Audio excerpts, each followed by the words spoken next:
Welcome, everybody. I'm Rachel Nelson, Director of the Institute of the Arts and Sciences.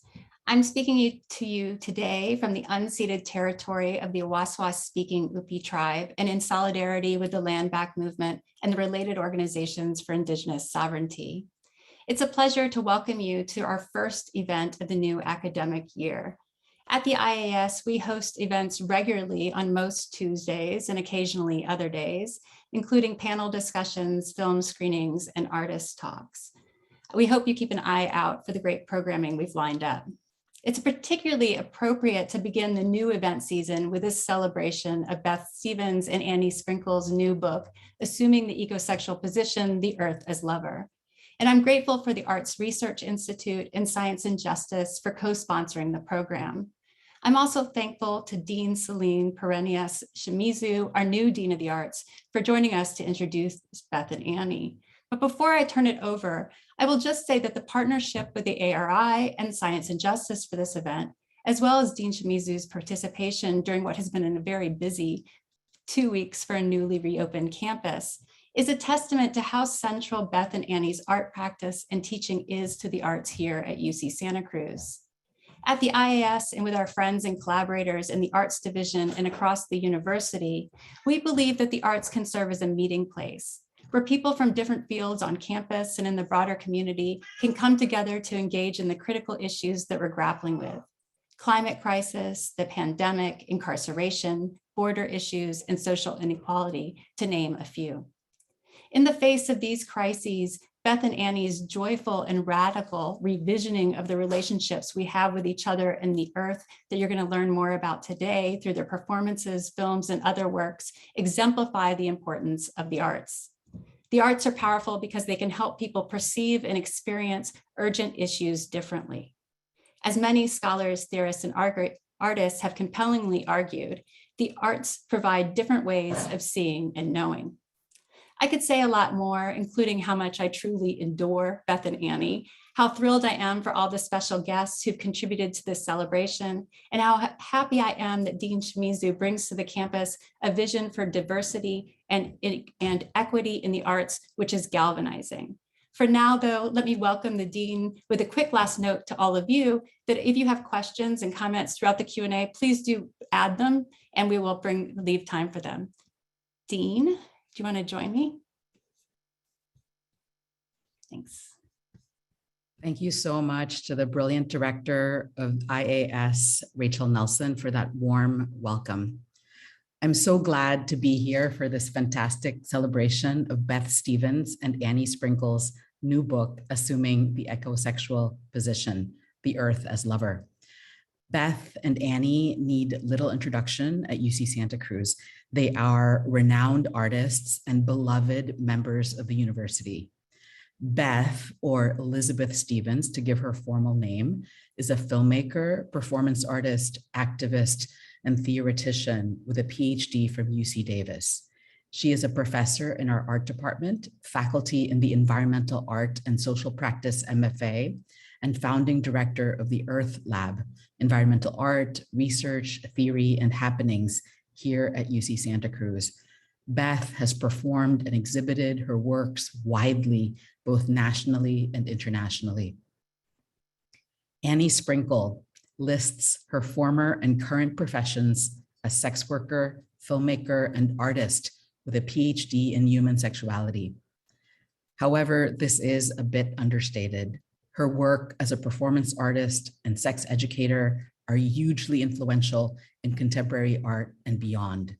And with Beth, her art practice was featured in Documenta 14 in Germany, widely considered the most influential contemporary art exhibit in the world. Beth and Annie together are key within the ecosexual movement and have written the Ecosexual Manifesto, calling for people to embrace an earth-loving sexual identity. In the face of climate crisis, ecosexuality asks people to care for the earth as lover and proposes a radical reworking of the relationships between people and nature. Beth and Annie have participated in the movement through performances, including performing over 22 weddings with nature, marrying the earth, the sky, the water, and more in 9 different countries, visual art, walking tours, and 2 feature-length films, Goodbye Golly Mountain, an ecosexual love story, 2014, and Water Makes Us Wet, 2017. I'm very much looking forward to hearing from them and their special guests about their new book, Assuming the Ecosexual Position, just out from the University of Minnesota Press. This is a book which, as CNN reports, makes saving the earth a little sexier. So who would not want to read it? It is a pleasure to be colleagues with Beth and Annie at the university and to experience the joy that surrounds their work as artists and educators.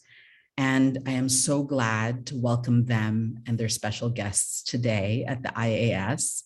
So without further ado, Beth and Annie.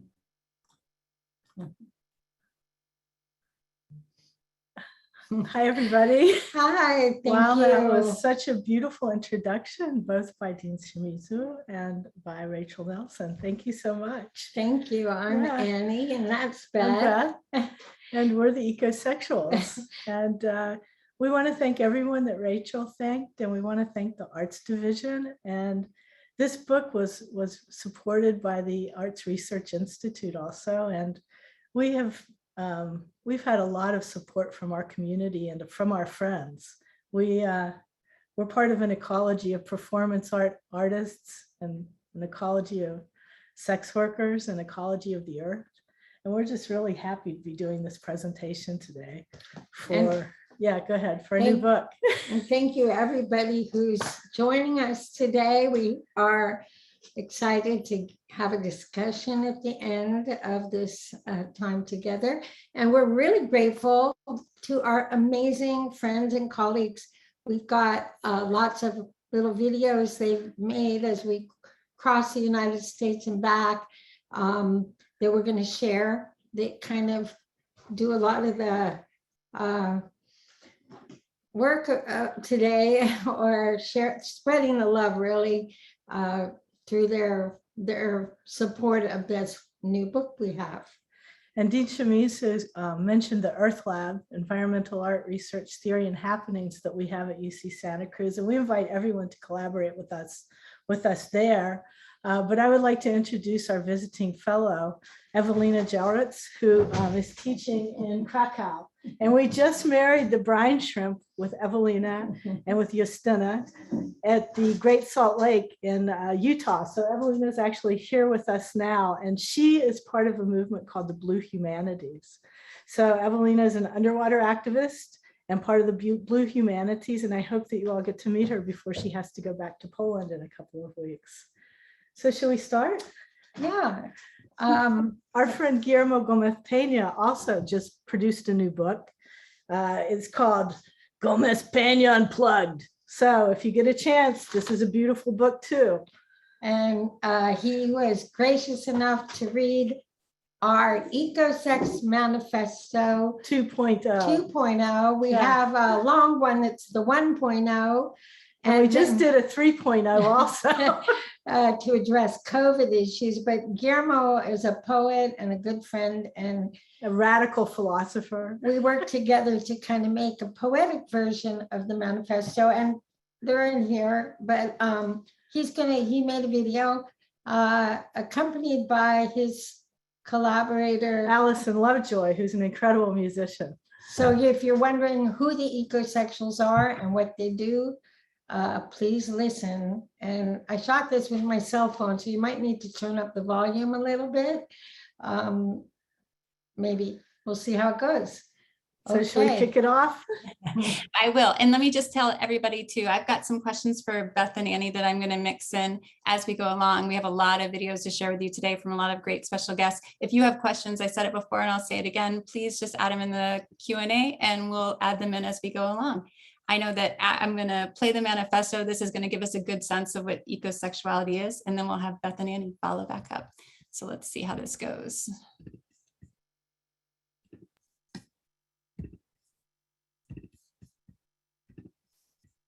Ecosexual Manifesto 2.0. We are ecosexuals. The earth is our lover. Fiercely in love, we are permanently grateful for this relationship to create a more mutual and sustainable union with our lover. We collaborate with nature. We treat the earth with respect, affection, and sensuality. We're aquaphiles, terraphiles, pyrophiles, aerophiles. We're skinny dippers and sun worshippers and stargazers. We are artists, sex workers, sexologists, academians, environmental and peace activists, feminists, eco-immigrants, putas y putos, transhumanistas, nature fetishists, gender-bending gardeners, therapists, scientists and educators, revolutionaries, dandies, pollen amorous cultural monsters with dogs and other entities from radical ecologies, whether LGBTQ, heterosexual or other, perdón, chin, I made a mistake, whether LGBTQ, hetero, asexual, or other, our primary drive and identity is being ecosexuales. Viva la ecosexual revolution. Viva la ecosexual. Ecosexual.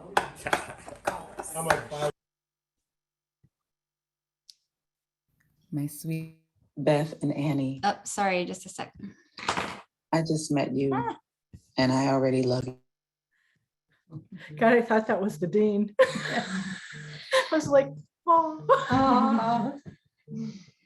Well, we've met amazing people through Guillermo, and his community is very international. Artists from all around the world and various kinds of activists. And Guillermo's been really supportive of the ecosex movement. Well, Guillermo, I think, is an ecosexual. So he's very excited about the work that we're doing. And we're very excited about the work that he's doing too, because he's such a powerful, loving presence in the world. And we've had a lot of fun hanging out. He was here last night for dinner, actually. We've had a lot of fun hanging out with Guillermo. We've had a lot of fun performing with Guillermo and his La Pocha Nostra troupe. So, we collaborate a lot. We really love collaboration, and we think that collaboration is really the spice of ecosexuality. And so we collaborate with lots of different artists. And we were doing an international La Pocha Nostra school last summer in our Redwood, up in Boulder Creek in the Redwoods. And the next performer was watching or participating in that international La Pocha Nostra school and saw our work. We had never met before or, even knew who each other were. And this is Courtney Morris, who's an assistant professor at UC Berkeley. And she called us this summer while we were on the road and asked if we would do an interview for a magazine called The Stranger, which is a sort of a highbrow travel magazine.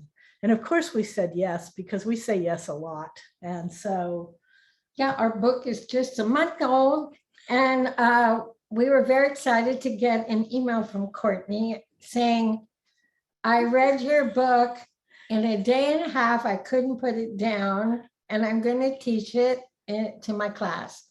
And we love that. And we worked hard on this for 6 years. So we want people to read it and enjoy it. So Courtney's made us a love letter video, and we're going to show it to you. And they're our new eco-sexy friend. Let me see if I can get this share thing smoother. So you're doing great, You're doing Rachel, great, don't worry. Rachel. it's the tech tricks. Okay. Well, we'll just call it performance art. My sweet Beth and Annie,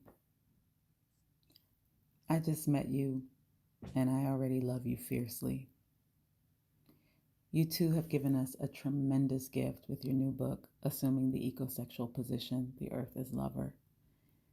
It feels like a love letter to artists, a necessary reminder in this uncertain moment that art can still open our hearts, expand our minds, and transform the culture. When I think of climate change, it's hard not to fall into despair for all that has been lost.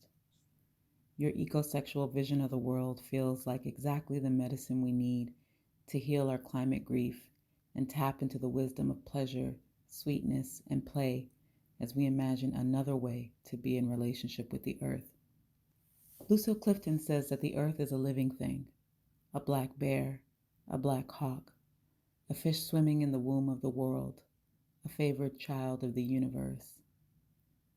As a Black feminist artist, I think a lot about what it means to love the earth, to love it like your own body, even though we live under a system that teaches us to hate this femme flesh, to curse our darkness, to silence our queerness. The same system that treats the Black body of the earth as exploitable commodity marked my own Black female body as disposable more than 5 centuries ago. But I like to think that this Black earth might love us too. And if so, we have every right to enjoy all of the earthly pleasures that our planet home provides us. So today, I want to thank you for your wild and powerful work, for your unrepentantly creative minds, for your fierce love of the earth. You are my very own beloved, sexy trickster crone apocalypse aunties. I love you fiercely, and I love your fierce work. You are right on time and ahead of your time. Thank you for your presence in the world and for this powerful and necessary work. I hope it changes the world. And if it doesn't, I hope it's enough for you to know that it's changing mine.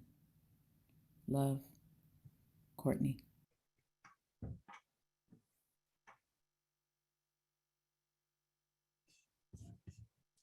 To say that is a beautiful love letter and a beautiful glimpse of the reception that you've gotten from this book. And it makes me want to scoop back just a little bit and ask you, I mean, I know that Guillermo read the manifesto, but to talk to us a little bit more about what ecosexuality means to you and how you came about writing this book. Well, I mean, it really takes a community to even give us the ideas that we work with. And Guillermo married us to the earth in 2008 in that beautiful stage in the Shakespeare Glen in the Redwoods. And we At UCSC. And we started thinking about ecosexuality then, and we made these vows to love, honor, and cherish the earth until death brings us closer together. And we woke up the next day and we thought, oh my God, what have we done? Because we like to keep our word. So we thought, what are we? What are we now? We're not these radical, queer, sex positive. I mean, we still were, because of course with ecosexuality, you can always maintain whatever identities you want to maintain. But we thought, wow, this is a new thing. And so we set out starting to research and discover and play with and, trip on our big ideas, right, around what ecosexuality might be. And it's been quite a lot of fun. And it's also been, we've worked really hard to develop these ideas, but people have been attracted to this. I mean, even, we get a lot of criticism too, and that's okay. I mean, we can, we like living in the critical field, but people that have surprised us, like Guillermo was, he's just been such a big supporter, and he's been so positive about this, and other people that we know and love who all have helped write this book. And so I went and got myself a PhD in 2015. And, I was performing PhD, doctorate life. And I thought, well, now I have to have a book. But my beloved collaborator, kind of we do things very differently. And so we had to get this writing to be actually a collaborator between the two of us, rather than the sort of academic sounding treatise on environmental art. And it was a real process. I have to say, though, that we did not invent the word Yeah, we didn't invent ecosex. It was kind of floating around, but it was just narrowly defined as a kind of dating term to describe someone interested in environmental ideas or vegan or whatever. But we took that and defined it as imagining the earth as lover, an art practice, an environmental activist strategy. We say that we do ecosex, we explore it as art, theory, practice, and activism. So we took that word and ran with it and started doing all these art events, Especially workshops, weddings. symposiums. We did some great symposiums at We taught some UCSC. classes. And I say it takes a brothel. I say it takes a village. She says it takes a brothel. And it does. And we married our community, but marrying the earth, I thought it was a total performance art piece, but it really brought us close to the earth. We really fell in love with the earth. And so we thought it was like a temporary project, but we're still at it. It's still interesting, and we're still exploring what it is and what it could be. But the book came about through. Well, actually, what happened was we're friends and sometimes collaborators with UCSC alumna and incredible theoretician Kim Tallbear, who's the chair of Indigenous Studies up in Alberta at the University of Calgary, Alberta. And she said, I was saying, oh, well, we're thinking about writing a book. She said, oh, you should talk to this guy at the University of Minnesota Press, Richard Morrison. She said, he's a fan, right? And so we wrote a book proposal and sent it to Richard. With Jennie Klein. Yeah, with Jennie Klein. Who's a friend, and she had done this amazing book about Linda Montano. Edited Linda Montano's work. And this is like, the book I read before surgery. I love it. It's called Letters from Linda Montano.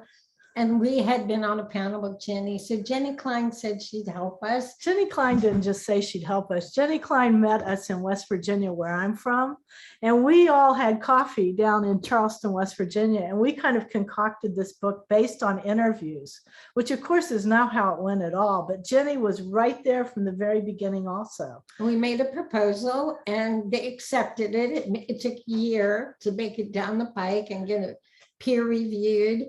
And then we started writing it, but we kept getting all these offers to do other fun things. Documenta, the Venice Biennale. It's because of COVID that we actually were in lockdown. Had to cancel all our trips, and we finished the book. And University of Minnesota Press has been just awesome. And we're in love with our book, but it's a lot of people's books because we have texts by other artists and other people. And Paul Preciado wrote the afterward. Some of you all might know Paul because of his book Testo Junkie, which is an incredible book. If you get a chance to read that. And he's been a big fan of ecosex stuff we're doing. And Una Chandri at NYU.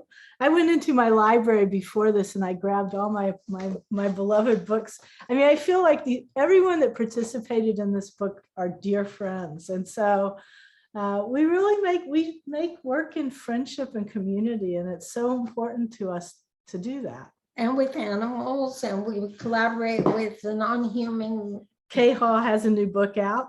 She's the person who's asked, Alias. Talk to us later in the program.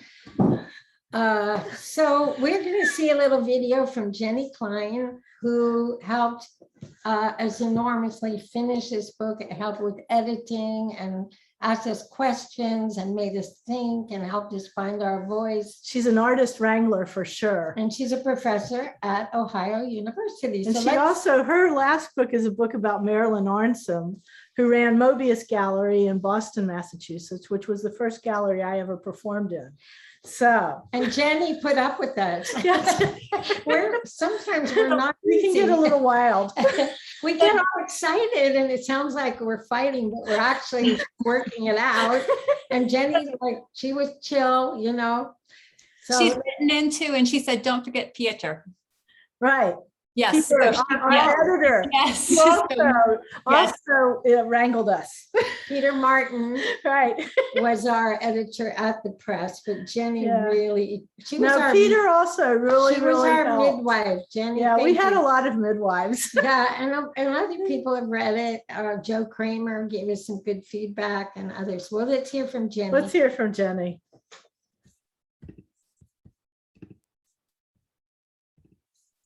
Hi, I am Jennie Klein. I am one of the people who contributed to the book Assuming the Ecosexual Position. And I am very happy to be here, and especially happy that this book was released at this time. But we've been hearing a lot in the news about climate change, and we've also been hearing a lot of really bad things about flooding in Tennessee, in Germany, actually flooding here where I live in southeastern Ohio. And then on the other hand, the fires that have been happening in the West, and the fires that have actually burned out of control, as well as the heat wave that's been going on in the West and the Northwest, where it's been 100 degrees plus. And so this book is really, really relevant to how can we address climate change and what are the various tactics that we can take. Beth Stephens and Annie Sprinkle, for over 15 years, have been trying to reconceptualize what climate change might be and what things we could do to address climate change. They propose that instead of thinking of the earth as mother, you think of the earth as lover. And when you do, you think, what can I do to make the earth happy? What things can I do to relieve the earth? Don't bomb her. Don't create opportunities for forest fires. That hurts. Don't parch her. Don't drown her. Try and keep her happy. Try and keep him happy. Try and keep them happy. Dogs like this really, really cute dog might have a really, really tough time because of climate change, because they're going to be too hot and they won't be able to go outside. So this is a great example of why this book is so important and has relevance both for academics and for just everyday people.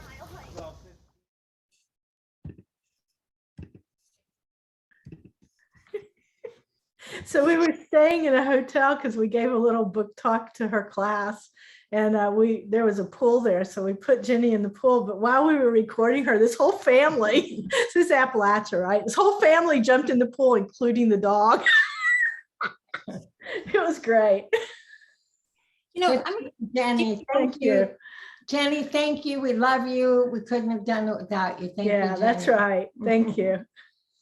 are you okay if I mix in the questions from the audience as we go along? Because Yeah, totally. Jane asked a good question when you were talking about the marriages that you are part of your process, that asked about the use of the metaphor marriage in relationship to the natural world. And of course, Jane is interested in the kind of patriarchal origins of that ritual, which I know you yourselves have really talked about and talk about in the book. So do you want to talk a little bit about the marriage component of this? Well, we say we marry things, but really we were doing weddings. We weren't particularly doing marriages. They were illegal, first of all. We were really into the ritual and the vows. But they bound us, but we realized they didn't bind everyone. Some people took the vows when they were at the wedding with us, and they took those vows seriously, and other people were witnesses. Going back to how we create them, we asked for no material gifts, but we invited people to co-create the wedding. So the first one that married the earth at UC Santa Cruz, 150 people helped create that wedding, and about 400 people were there in attendance. And including the Chancellor, George Blumenthal, whose handlers told him not to come because we were too radical. but he came, and we weren't allowed to get married legally at that point. So part of what led to this was it was a protest that we weren't allowed to get married. But we also felt that the earth needed the rights and privileges and protections of marriage more than human beings do. But also we understand there's a lot to not like about marriage and weddings. And frankly, everyone should have the right to give someone their health insurance at their job, not just their spouse, but their mother, their sister. You know, singles should have the same rights. But we always had objectors. Yeah, we always have a fair witness. And Yeah. at the first wedding, Annie's, well, my friend now too, Barbara Corellis, she created a manifesto, 10 reasons why marriage should be abolished. And it's great. You know, it's up on one of our websites if you want to read it. So that part in the What's ritual, in our book? does anyone object to this wedding? Speak now or forever hold your peace. We always had objections as part of it because, but on the other hand, a ritual and a The wedding, wedding ritual, ritual in particular. everyone knows the parts of a wedding ritual. So we cleared that. We made it from an ecosexual perspective. People participated who wouldn't get married. So if you, people could be the you know, flower boy, offered them $1 million. trans person. They could be the mother of the bride. They could be, you know, everyone knows how. So artists and non-artists could participate. And by the way, in the book, we invite other people to create the weddings too. Yeah, we have a And how-to. There's a 12-step program, how to create an ecosexual wedding. But what happened for me, I was a city girl. I felt totally disconnected from outside cities, from the rest of the world, the natural world, and doing this series of love fast ceremonies. You know, when you marry the sea, you become closer to the sea. But obviously, it's not sanctioned. Although people have been marrying the sea in Venice since the Renaissance, it's actually not totally out of the blue. And there have been fertility rituals and all kinds of precedents for imagining the earth as a lover. But, you know, And it was hella fun too. I mean, we really do bring a lot of fun and joy to these sort of temporary events or happenings. And there's a And- video on our website of clips of the weddings on sprinklestevens.org. You can Like go to Orgasm. the video section, and it's called Ecosex Wedding Project, and it's performance documentation.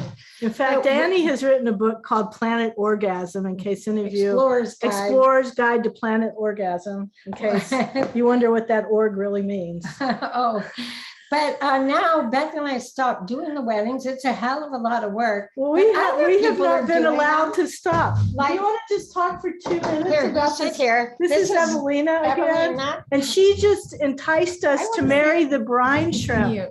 Yeah, we just married the brine shrimp. Do you just want to say how you queered Robert Jetson's spiral jetty? Oh yeah, hi, thank you This so is much. Evelyna. Yeah, Well, she's gonna have a video. I know, but just explaining that. say fast. yeah, I'm so much honored to be a part of Annie and Beth's, like ecosexual movement. I'm so much, glad for their sharing with me their artistic strategies and, how to make art performance. They're so, generous and open-minded and open-hearted.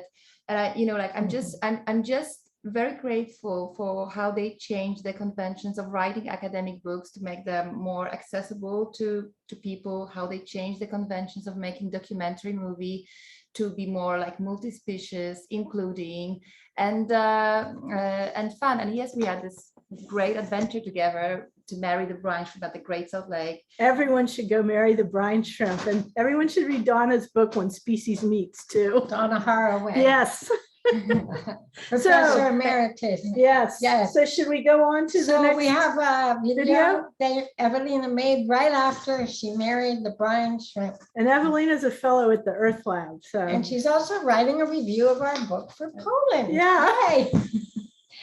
Well, we love her. Now,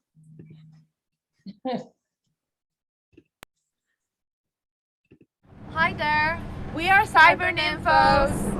My name is Justyna Górowska and I am intermedia artist from Poland, working at the intersection of digital and environmental art.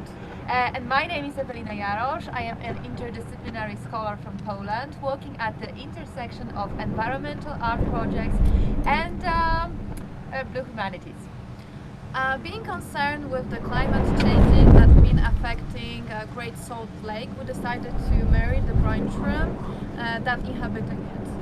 We drew upon the idea of Annie Sprinkle and Beth Stephens, the idea of wonderful ecosexual weddings that they've been organizing since 2018, and they married to nature's entities, which we think is just amazing.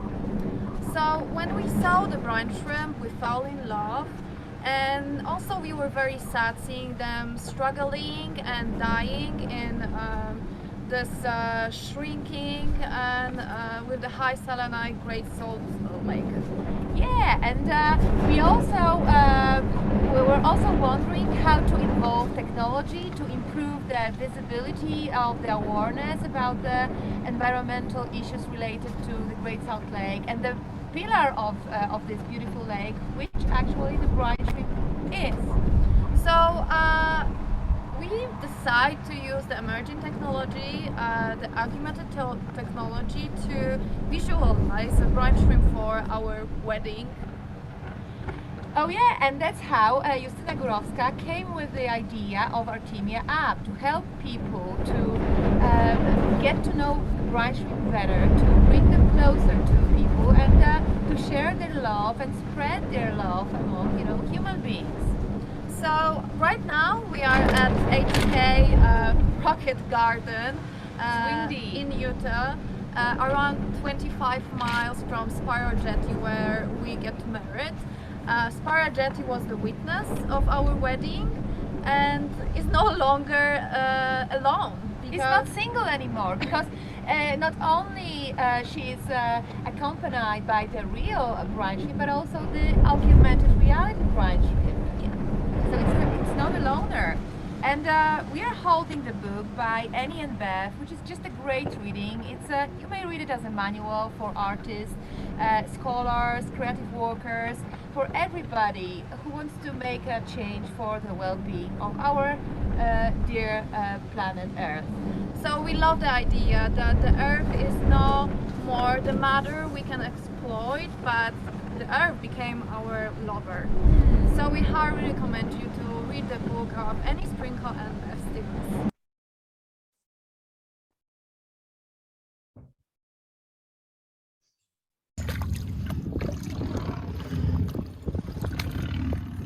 Should I go ahead and play this one? Yeah. Yes, yes. Hi, I'm Joy Brooke Fairfield. I'm a professor and I'm an artist, and I have the privilege of working with Annie Sprinkle and Beth Stephens in this ecosexual practice. I'm out here in Bear Lake right now, out in Utah, on the border of Utah and Idaho. I've been working with Annie and Beth on two amazing ecosexual art projects in the past week. We married the Poudre River in Colorado, in Fort Collins. Now we're en route driving to the Great Salt Lake, where we'll be marrying the brine shrimp in the Great Salt Lake. And as I have been going on this adventure with Annie and Beth, I've also been diving deeper into their wonderful, powerful, necessary book, Assuming the Ecosexual Position. It chronicles the past 20 years of their work developing this concept of ecosexuality, which in the time that they have been working has gone from a sort of fringe concept to something that I believe that many generations are already celebrating and diving deeper into. I see so many people younger than me, my students and other people on social media, admitting that they've always had erotic feelings for the earth and its many natural beauties, admitting that they always feel more alive in their bodies and excited about their future when they're connecting to the water and the sun and the wind and these beautiful, beautiful rocks that surround us and keep us all grounded to the planet. I encourage everyone to check out the book. It's great for people who teach art practice like me. I've used their work in my LGBTQ performance class and my LGBTQ cinema class. I think it's particularly useful for feminist studies classes. The celebratory nature of ecosexuality can help fortify us in the struggle against the patriarchy and the sort of racist heteronormative world that we're stuck inside. And it's also a really exciting book for scientists to take a look at. How can we pollinate our students to feel alive and in relationship with the planet as they're studying the biological realities that we're all enmeshed within. So please take a look at the book, and I believe that you'll find as much value from it as I have. Thank you. We can keep going, Rachel. And I think We should should we now. stop now? Yeah. Okay, good. I have a question too. I was wondering both about the art as education and art as activism. I think that has come up, but I also wanted to say that right before we played these videos, you had told us you don't do weddings anymore. And then we just heard about 2 weddings. And of course I was at your fog marriage, which was the last live event that I was at before COVID shut everything down. So just want to say that's 3 weddings in like a year and a half. Other Other people produced those. We were just the bride, we were just guests. the mindless brides. We're just invited. Other people are producing them, like you, Rachel. Yeah. You did amazing production for Amy Franceschini. Who we love very much. Future farmers. Future farmers. She wanted to marry the fog as part of her residency there at UC in your institute. So other people have taken that project on, and we're delighted. Yeah, art should be a gift. By the way, that was Joy Brooke Fairfield in that last little video. And she teaches at Rhodes College in Tennessee. And she's been helping us direct and dramaturge our projects for about 8 or 9 years. She really helped us develop our eco-sex walking tours into theater pieces. And she came to Documenta and helped us, and she's fantastic. And we always take on more than we can chew. And she comes and keeps us sane. She makes us look really good. Yeah. So, right. So that was one, So I guess I distracted us from the questions, but thinking about the role, I mean, I think that one of the things that's really interesting about both the weddings, but all of your work too, is this kind of interesting approach you have to education that Joy mentions. I know it's kind of a dry question, but wondered if you wanted to talk a little bit more about the way you also see this as part of your role, both of you who are, such deep, long-time educators. Well, I think we teach what we want to learn, and we're students also, and education is so important, and we learn from others, and we want to share our enthusiasm about ideas. I get to benefit enormously from Beth's job. I'm not a professor at a university. I've taught a lot of workshops and done a lot of visiting artist things, but I love professors. I mean, academics are awesome. And having come from the adult sex industry, we needed, them to study adult entertainment and erotica and pornography and write about it. And they are very important as part of cultural movements. So I have taught 1 or 2 classes, special topics in ecosexuality at the university. And they've been pretty successful courses, but I also teach a whole lot of other things. I try to teach foundational courses in art history, or not really art history, but, sort of history for artists. And I invite a lot of students actually to come participate in our performances and things. And in fact, Rachel Smith drove all the way from Santa Cruz to Salt Lake City, which was a 2-day drive without any sleep. And she just showed up ready to perform at our brine shrimp wedding.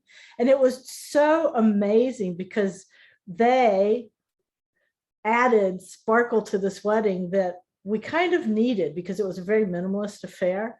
And so I tend to have I have like friendships with students afterwards, and a lot of teaching happens there through just the experience of working with Annie and I. But we've done workshops all over the world that really are outside of UC Santa Cruz.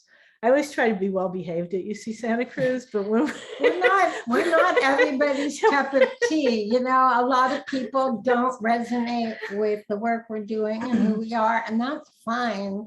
Certain students absolutely adore Beth and they run up to her and are so grateful for what she taught.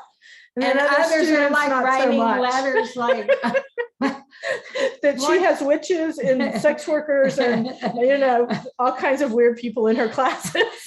And I do. It's true, because I think that education, and especially in the university, is one of the few places left where we can have experimental conversations and where we can take risks with knowledge and where we can be in community together with all of the outliers and all of the freaks and all of the people who are marginal, and you know, and her whole other diverse cohort of critters and beings and people. And I feel like this is one of the last places where we can do that. So I really honor the university, and I'm so grateful that I'm part of the university where we can actually, you know, have these really wonderful conversations. And a big shout out to all the staff people and the maintenance workers and all those folks who are behind the scenes. Yeah, because we couldn't do anything without They really are great. So we do collaborate a lot with other artists, and we have a couple of videos some of our artist friends made. One is Dragonfly, who came to our soil symposium right before COVID, not long before COVID. We were about to have a new symposium on fire, which we're still going to have. We had to postpone it because of COVID, but Beth throws a mean symposium. It's just so exciting. And we get so much out of those, and people really make lifelong friendships from some of these things. And our other videos by Emma McNary, who we met in a theater in Texas when she was 18 years old. Yeah. And she's followed us around. She's an opera singer now, a world-class opera singer. In Germany. And an opera in Germany. And she was just here visiting with her lover. And her partner, Emily, performed they did a little excerpt of our 25 ways to make love to the earth, which of course in our book. And it's kind of another kind of manifesto. It's how to make love with the earth, which we have 25 steps, and she'll just do a few. So Dragonfly and Emma and Emily.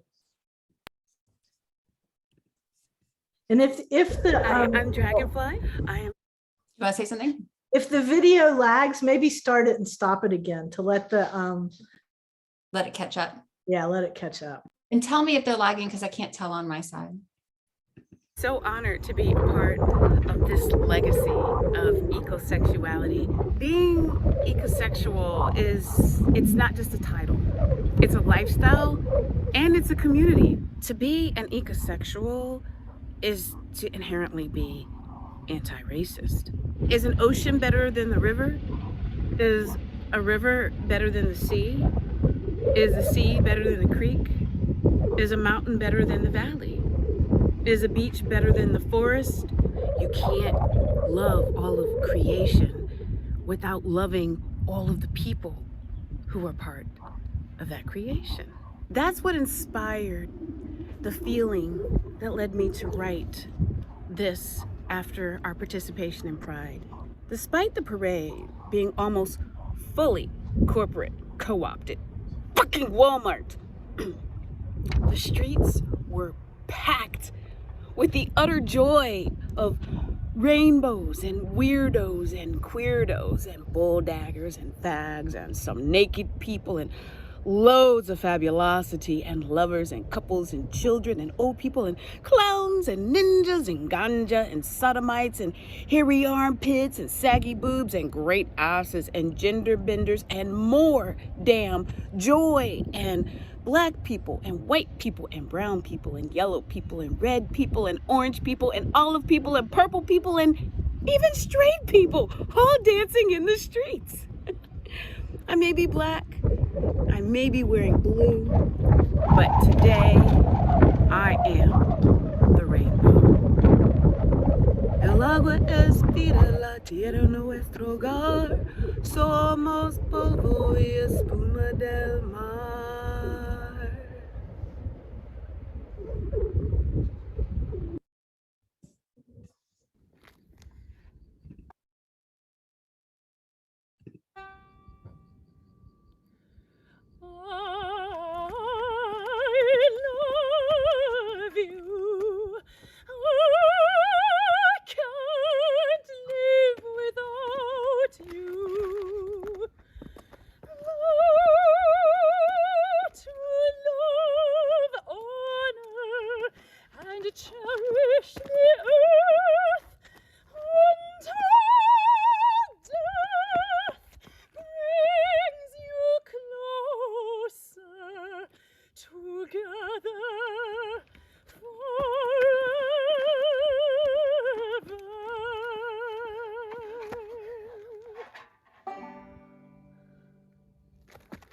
So I am sorry if the videos are lagging, but I have to say that one of the things that's been really interesting to me is how much really you collaborate with other artists and how much time you spend kind of lifting each other up. Other people lift up your practices, but you lift up so many art practices too. So I really appreciate that and would love to hear more about that part of your work. Well, some of our friends are our favorite artists. Actually, we love their work. And Dragonfly is right now flying to Chicago to work with Guillermo.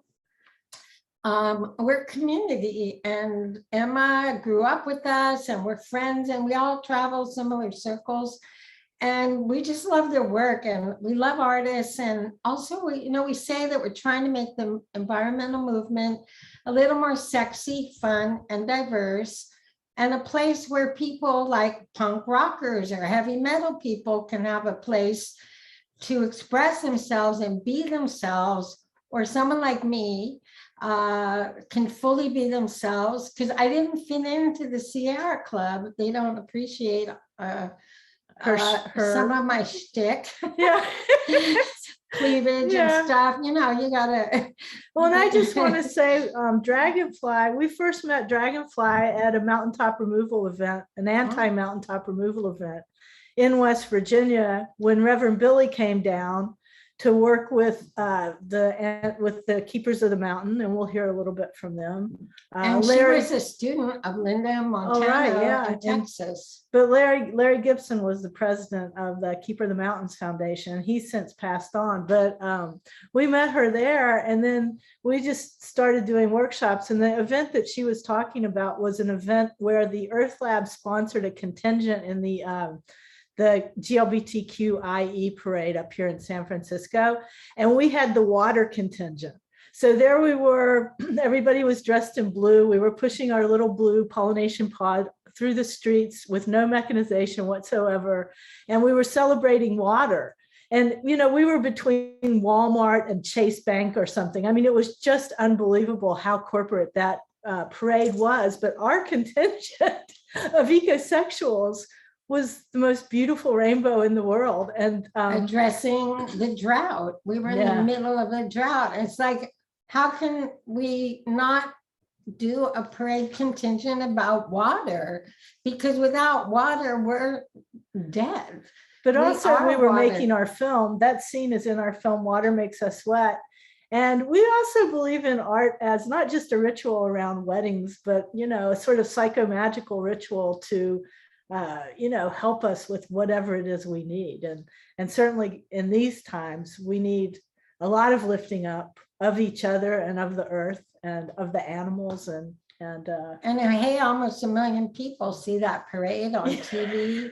And the Washington Post mentioned several contingents, one of which was the ecosexuals. So we're getting this message out that we care about water and the sky and the queerdos and the weirdos. And so we're also, Ecosex is an environmental activist strategy. In our parade contingent were some really high-powered environmental activists like Amanda Starbuck, who worked at Rainforest Action Network, worked at Greenpeace. She's like head of South American Greenpeace, but she marched just personally with us. And our friend Paul Corbit Brown, who you'll hear from at the end of this. No, he's next. Soon. Yeah. Oh, next. Right. Yeah. He's head of the Mountain Keepers Foundation and in West Virginia. Good friend. And he made us a little video when we were there a few weeks ago. Should we watch that next, or do we have more questions? Because we're doing good on the schedule. We're watching it next. Okay. We are doing good on the schedule. I'll go ahead and play this, and we can talk some more about the importance of art and activism. Hey, this is Paul Corbit Brown. I'm from the Keeper of the Mountains Foundation, speaking to you from wild, wonderful West Virginia. And I'm here today to encourage you all to read this beautiful book by my friends Beth and Annie. There's this old saying that there's one mountaintop but many paths. And for those of us that care about the earth and care about the future of this planet and our relationship with her as our lover, I think this is one of the most beautiful paths you can take. So I encourage you to read the book, join us on this journey, and we'll see you at the top of the mountain.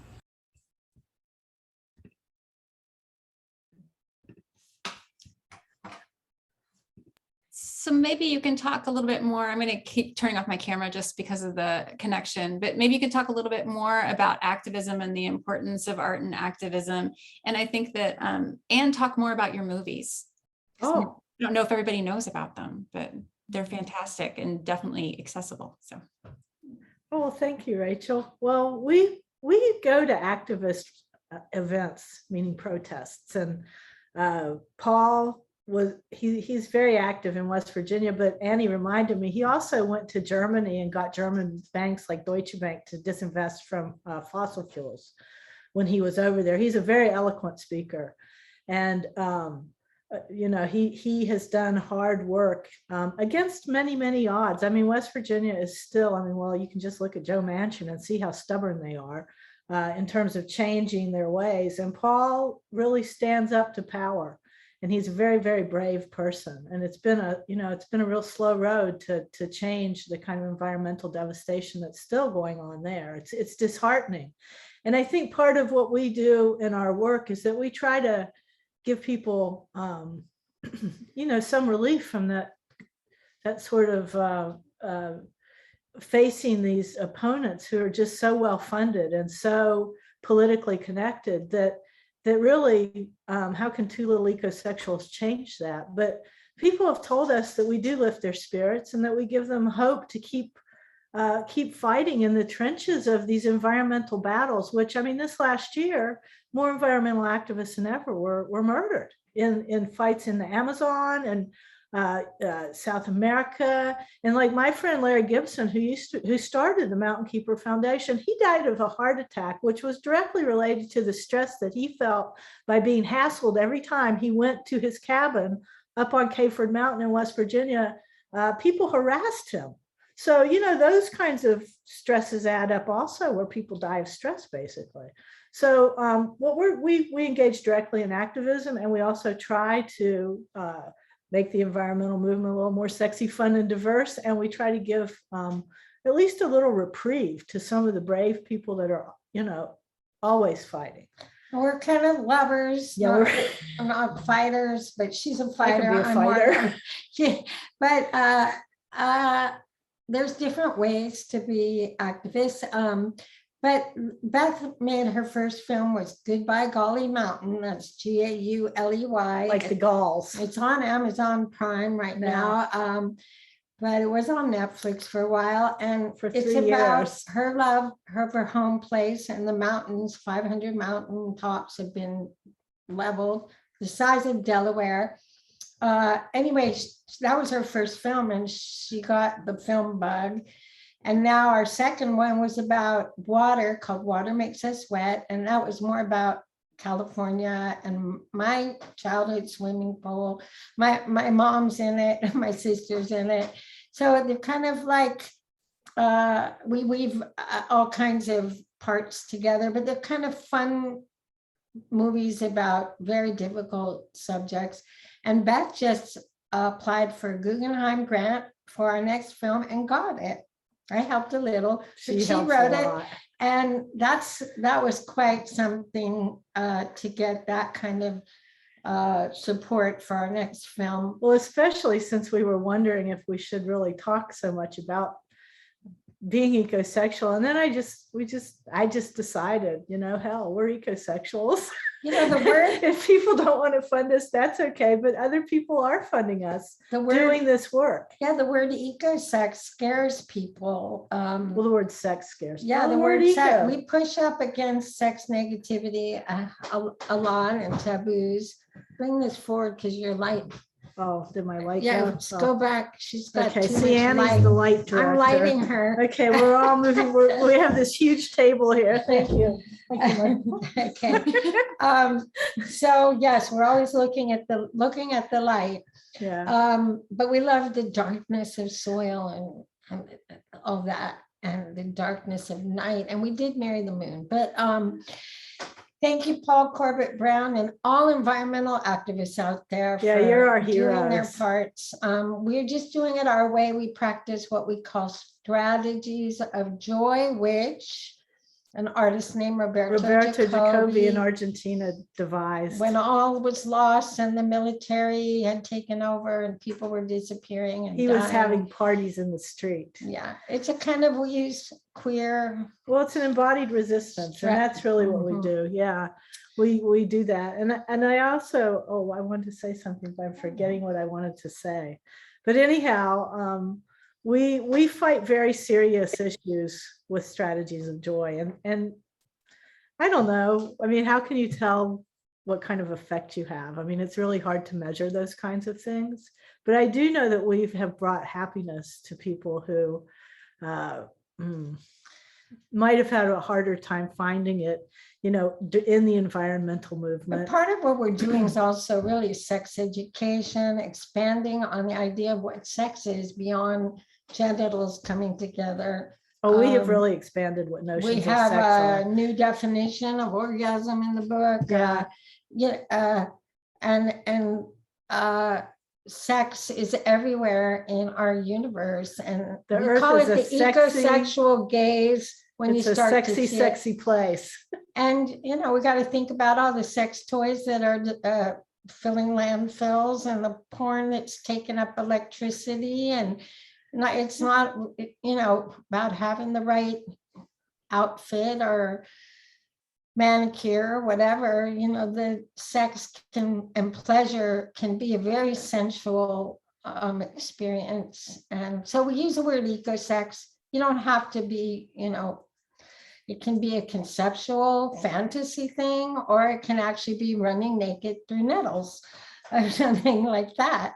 But anyway, we have 2 last videos we'd love to share, and then we would love to have some discussion and answer any questions. And if we don't get to your question during this Zoom conference, we're happy to we're very easy to find, and you can just send us an email or come over for a coffee, or, you know, we like to talk. We're talkers. Come by the Earth Lab once we come by open the it. Earth Lab. And we have 2 live events coming up where you can bring your books. That's right. To get signed. There's K-HAW's book. So yes, K-HAW is our next video. She has this book. She even tied a little piece of baling twine around her book. Very cool. It's very nice. And also Linda Montano has the closing video. She's huge throughout our book. And she also wrote a beautiful afterward blessing. She's been my performance mentor for decades. And she's truly an incredible living treasure, life artist. And she performs as a chicken sometimes.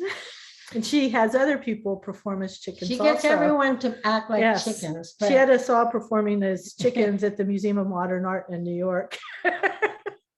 So Rachel, quite a show. thank you for running the videos. Yeah, this is going great. K-HAW and her ass, she has an ass farm. Right. We're gonna meet Alias. So I think it's going to take just a moment, because I've asked Diana or Lindsay to find the correct space in the video and play it, because I'm lagging super bad now. Well, okay. We're talking for another. Keep telling us more about Is there another question? I want to say What do you wanna K-HAW say? was at our symposium. We did an eco-sex symposium.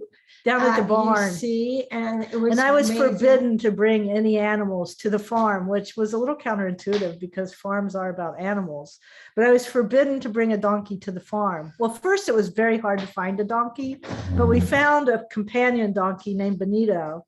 And his owner was kind enough to bring Benito to the farm in a trailer, a horse trailer, but Benito never got out of the horse trailer. So we were able to all kiss Benito in the horse trailer without little Benito's hooves even touching the ground. And that was our ass kissing workshop. And that was K-HAW's presentation, who does all kinds of art projects with her asses at her ass farm. But her work is really, how can you ever really know an animal or another critter? And how dare we even try to name these critters. So here we go. She's up in Oregon. She has the Rural Alchemy Workshop. If you look it up, it's great.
This is a lullaby for everyone who cares for the earth, for Mother Earth.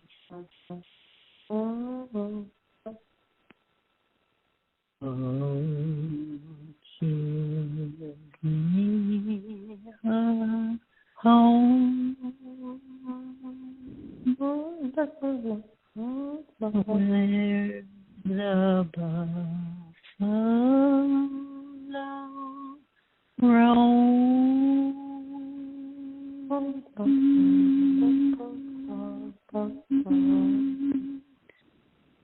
where the deer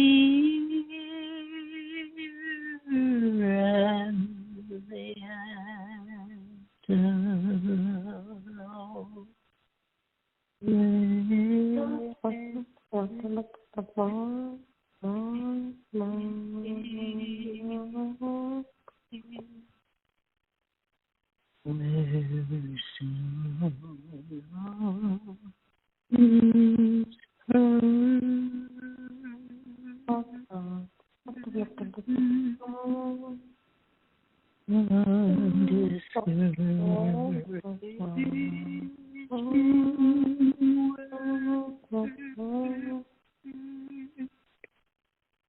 and the skies are not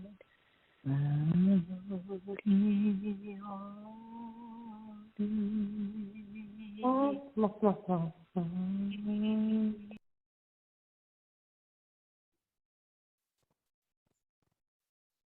So I have to say I have tears in my eyes, and I'm not sure if it was because I'm crying or laughing. So that was so great. Even with the drag, that was fantastic. You're muted. You're muted.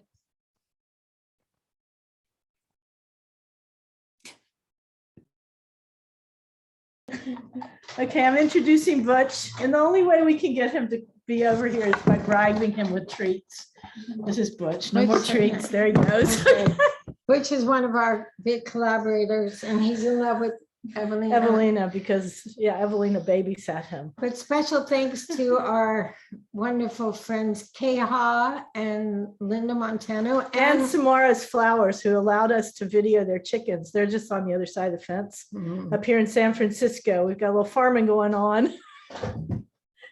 And so we are going to be doing 2 live events, by the way. If anybody does buy a book today, you can get it at, did you post a link? Yeah, at the publisher or wherever you buy books. Our publisher is having a sale, so you can get the book at 40% off if you put in a special code that is on the Institute for Arts and Sciences page. And we will sign and decorate your book if you bring it to City Lights on the 17th. We're From doing 3 to 5. an eco-sex sidewalk clinic and write prescriptions for ecosexual activities. To cure the things that ail you in this very kind of depressing COVID era. And then for Beth's birthday, which on November 20th, we're gonna be at our neighborhood lesbian bar, the last one in San Francisco. Invited. It's a neighborhood bar. It's not really a lesbian and bar. In the backyard is a bar. beautiful garden, and we can sit back there and we might hide some books for people to find. We're gonna have a book hunt. Yeah, in the backyard of the wild side west. To give away some books. Yeah. So, but we like to rubber stamp and sign and decorate the books. So, or we can send you a book plate too. If you send us your address. If you email us your address, we'll email you a book plate, since we can't all get together during COVID. Those are outdoor events, by the way. We're only doing outdoor events pretty much. Yeah, and Evelyna will be one of our clinicians. You can meet Evelyna. She's single, by the way. Okay. Do you want some questions? There's a couple in the chat. Okay. Questions. So one of them, I have to say, so I had to sign out of the Zoom and come back in, and I lost the question because it was about a specific Supreme Court case in which the question about the rights of nature was evoked through trees. Okay, so I'm thinking about, do trees have a standing in court? Trees have standing. That's a book. Yeah. Yes. So there, wanted to talk about, obviously, I think the question was leading you to talk a little bit about how you think about the marriages and weddings within the ideas of the rights of nature and thinking legally about this. Well, we're not legal experts by any means. I mean, probably the moment I say something, I'm gonna get thrown in jail. But I think all things on this earth are sentient beings. I mean, I grew up in the middle of, freaking holler in West Virginia. And as a kid, I didn't really learn the sort of hierarchical importance or lack of importance of a lot of things. And I had a very close relationship with trees and with creeks and with crawdads and farm animals. And it wasn't really until I went away to college that I started realizing how, it's not really that simple. That's a little bit of sort of rose glass view. But people where I grew up, we understood that we were in a relationship with all kinds of things that are considered disposable now.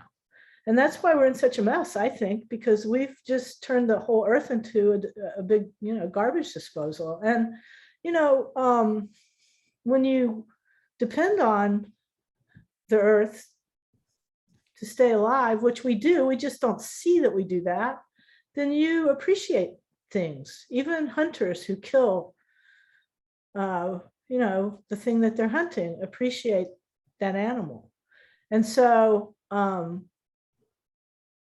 we feel that sentient beings, we're in relationship with those sentient beings. And of course, theoretically, we draw from indigenous ideology and cosmology, which luckily Kim Tallbear helps us have careful conversations around that, because it's easy for white people to go new age, even though I never have, but Annie has.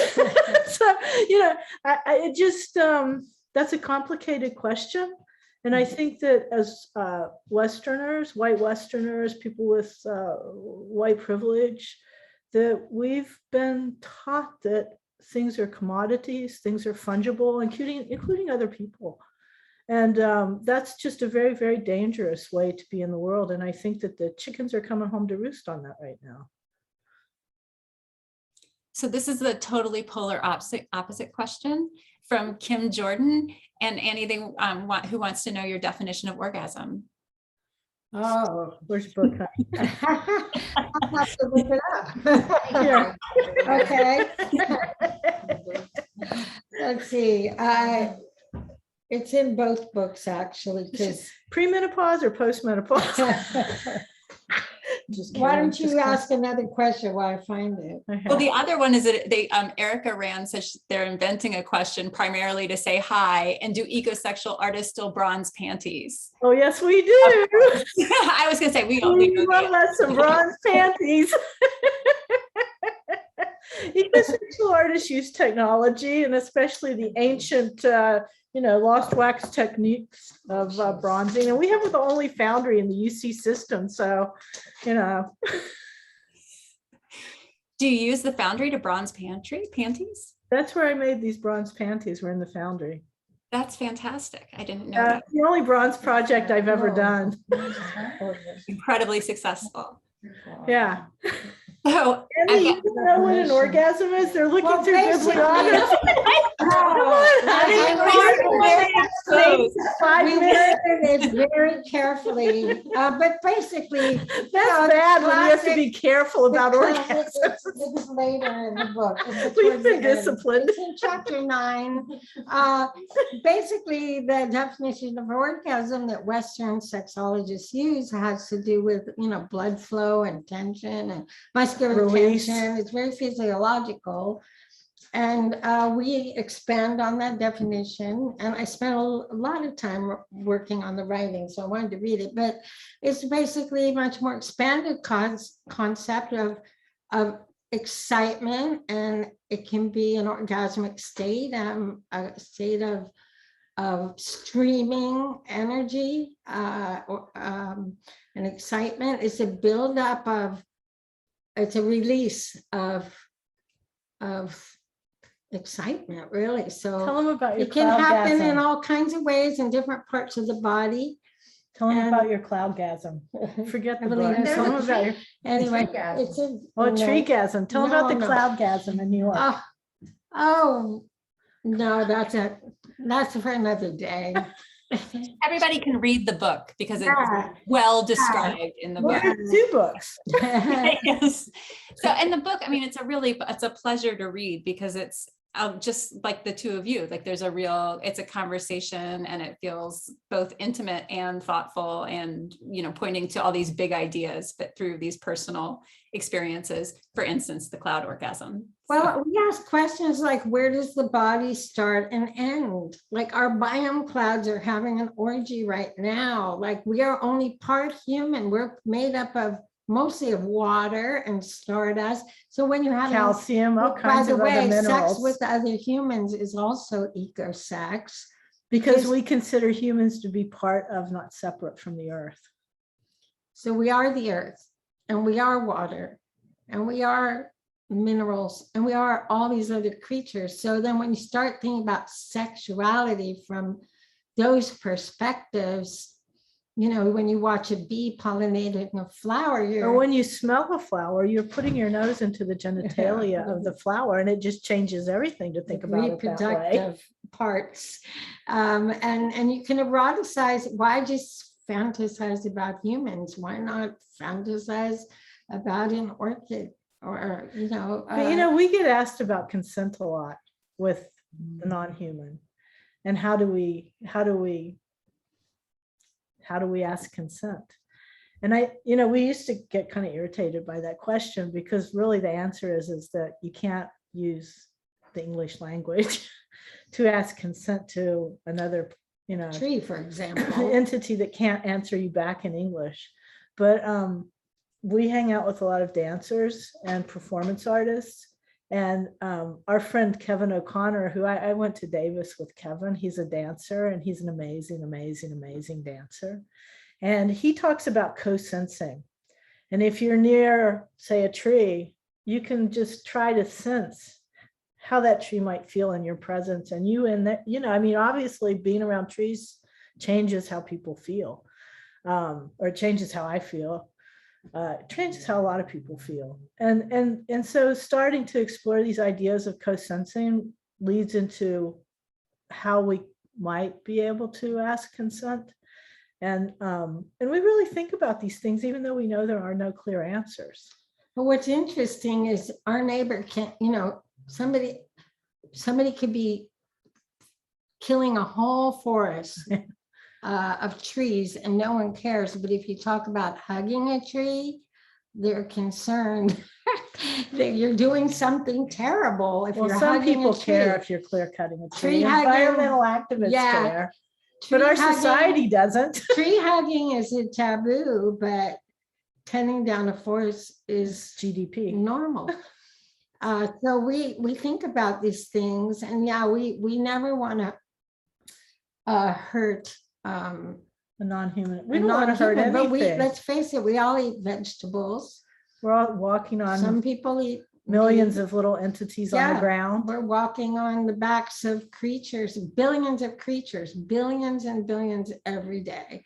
And you know, we did a wedding to the soil in Austria, and that wedding we did a lot of research about soil when we did that wedding, but also in this particular town in Austria, there were a lot of atrocities committed during the Holocaust. And so we think, well, there are not only these little critters in the soil, there's also a lot of blood in the soil, a lot of blood. And I think that's true in the United States too.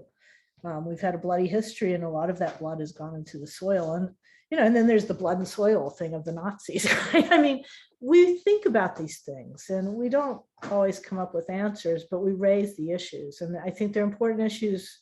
I mean, especially that issue is a very important issue to have in our sightline right now. Do you want one more question, and then we can finish with your reading? I'll ask you one more question because it's from Jennifer Gonzalez, and we love Jennifer Gonzalez. And she says that she loves you and your work. She wants to know what you're going to be doing with the Guggenheim and how your friends can help make it more climactic. Ooh, well, we're going to make a film called Playing with Fire. And this film is going to try to show how the social things that have been happening around Black Lives Matter and defund the police, and with, you know, prisoners being used as, you know, plantation labor to fight forest fires, and how these forest fires, you know, have come about, and they're destroying our beautiful forests right there in Santa Cruz. And so we're trying to figure, Jennifer, I would love to talk to you about this, because we're trying to figure out not just these relationships, because they're very intricately tied together, but how to make a film out of this that images the seriousity of the situation, but without losing hope, because once you lose hope, that's it. And environmental justice ties in with social justice. They're very, very linked. And it's already climactic enough. We need to figure out how to, you know, not to use this word again, but I'm going to marry these two issues together so that people understand that our environment is tied to, you know, our social and political welfare. And there's no, you know, there's a reason why poor white hillbillies are stuck out by mines. And, you know, there's like cancer-ridden Black communities down Louisiana by all those refineries, and the, you know, Navajo Nation, you know, in New Mexico, they're getting cancer from the uranium mining. I mean, these things happen consciously. But also we'll weave in how what fire is very purifying, it's very beautiful. And we need it for life. And it keeps us warm. It does amazing things, and we take a lot of pleasure. So right now we're all over the place with our film, but that's the film that we're going to do. And it usually takes us 3 or 4 years to produce one of these things. So, and just one more, just to surround you with a little bit more love as we go into the reading. And Donna and Rustin also just sent out their thanks and are so said to tell you how enlightening. Back to them, big time. Donna blurbed the back of our book. Thank you, Donna. Oh, we love you both. Okay, well, should we read just a little few paragraphs? A couple little. Okay, so these are the field notes from the two of us.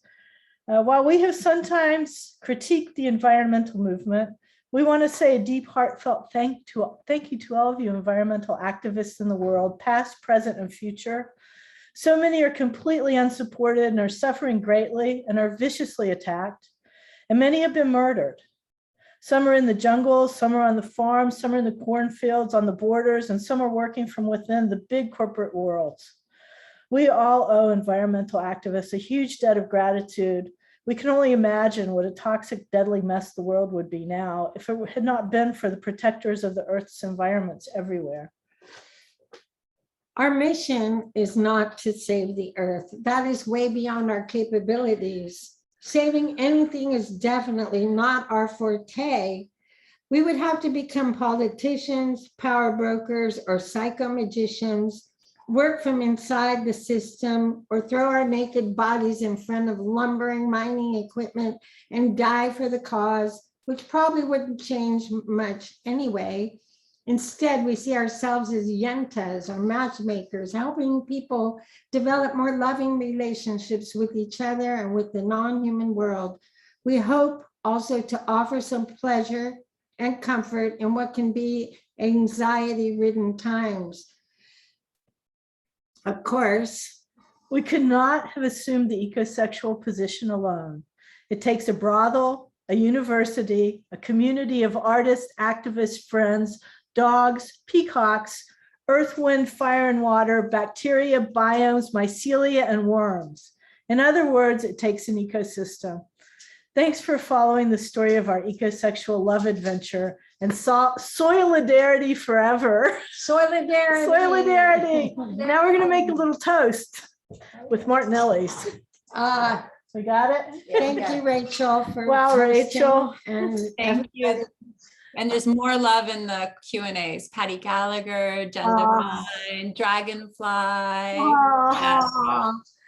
We are really blessed. Yeah, and we hope to see some of you at the events coming up. Evelyna is preparing some Martinelli's. Yes, come to City Lights on the 17th or come to the Wild Side on November 20th, which isn't exactly my birthday, but almost.